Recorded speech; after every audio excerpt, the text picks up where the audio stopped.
एक shopping mall में दो आदमी काम करते थे। एक का नाम मिलन और दूसरे का नाम अमित था।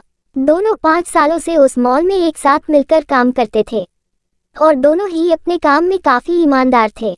उस मॉल में एक नियम था कि वहां हर दिन किसी एक आदमी को वहां घटने वाली घटनाएं एक डायरी में लिखनी होती थी, जो सीधे उसके मालिक द्वारा पढ़ी जाती थी।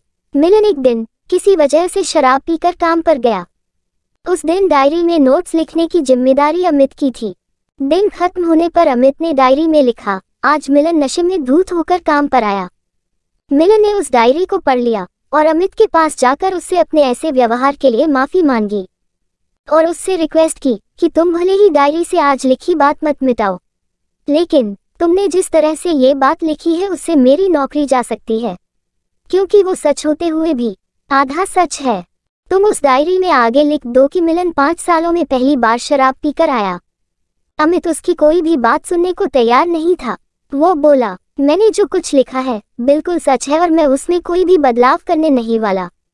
उस दिन डायरी पढ़ने के बाद मॉल के मालिक ने मिलन को अपने पास बुलाया और उसे वार्निंग दी कि अगर वो दोबारा ऐसी हरकत करता है तो उसे अपनी नौकरी से हाथ धोना पड़ेगा। कुछ दिन बीत गए और अब डायरी में नोट्स लिखने की बारी मिलन की थी। दिन का पूरा काम खत्म करने के बाद मिलन ने डायरी में लिखा, अमित आज शराब पीकर नहीं आया था। अमित जो उस वक्त मिलन के पास ही खड़ा था, वो मिलन से बोला, अरे भाई तुम ये क्या लिख रहे हो? मिलन बोला, सच ही तो लिख रहा हूँ।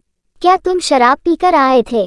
अमित बोला, नहीं, लेकिन तुमने जो लिखा है उसे पढ़कर ऐसा लगता है जैसे मैंने सिर्फ आज शराब नहीं पी और मैं रोजाना शराब पीकर आता हूँ। तुम्हें लिखना ही है तो ऐसा लिखो कि बाकी दिनों की तरह आज भी अमित शराब पीकर नहीं आया। मिलन बोला, उस दिन मैं तुम्हें यही बात समझाने की कोशिश कर रहा था कि आधी बात का आधे सच का मतलब कुछ और ही निकलता है। कोई बात नहीं, तुमने चाहे मेरी बात नहीं मानी, लेकिन मैं ऐसा नहीं करूंगा। और मिलन ने डायरी में वैसा ही लिख दिया जैसा अमित ने रिक्वेस्ट किया था। दोस्तों, कभी कभी आपने भी महसूस किया होगा कि हम जो कहना चाहते हैं वह हम सीधे सीधे तो कह देते हैं, लेकिन सामने वाले व्यक्ति द्वारा उसका कुछ और ही मतलब निकाल लिया जाता है। इसमें उस व्यक्ति की भी कोई ज्यादा बड़ी गलती नहीं है, क्योंकि कुछ वाक्यों को पहले या बाद में कुछ एडिशनल शब्दों से उसका कंटेंट सही करने की जरूरत होती है। इसलिए मेरे प्यारे दोस्तों, आज के बाद चाहे सच बोलना, लेकिन सोच समझकर, और जो भी बोल रहे हो उससे क्या मतलब निकलने वाला है, यानी कि उससे क्या संदेश कैरी होने वाला है, वह जरूर समझ लेना। कहानी पर अपनी राय दीजिए और पसंद आई हो तो शेयर कीजिए। चैनल पर नए हैं तो सब्सक्राइब भी कर लीजिए। देखने के लिए बहुत बहुत शुक्रिया।